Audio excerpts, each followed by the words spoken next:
Now, someone comes up to you and tells you, like, for example, you were growing up and your dad came to you and said, you're a failure, you're a bum, you're always going to be a failure.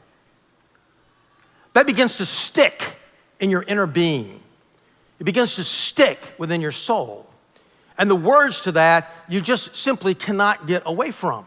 You just can't get away from it. I knew a lady that tells a story, and true story, in a counseling session, she said, well, I've been kind of challenged physically all my life, and I was born with a twin. And my twin sister was perfectly healthy, and she passed away. She died very soon after she was born, and I lived. And she said, I was walking in the living room one night, and my mom and dad were talking. My dad was just distraught. And I know that it was his emotions talking. And I know it was the bills that were piled up on the table. All the hospital bills I was costing my family. But he made the comment, why did the healthy girl die and the unhealthy one live? And she says, that's defined my life.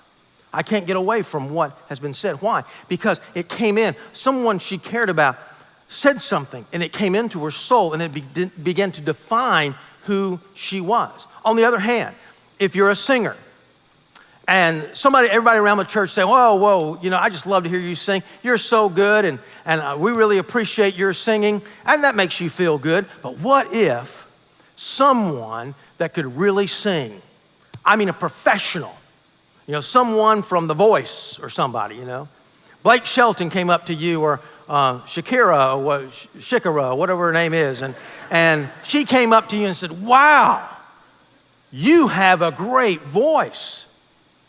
That's a professional voice. You're going to make it a long way. And all of a sudden, that begins to define you. Well, I've got to refine all that. I've got to work on my singing voice because someone of importance said something and spoke to my life, spoke to my soul, and I received that in the innermost being of my life. Well, what's the problem then? The problem is that God needs to be the one to define our life if we're going to hope in Him. He's the one that we worship. He's the one that's first place in our life.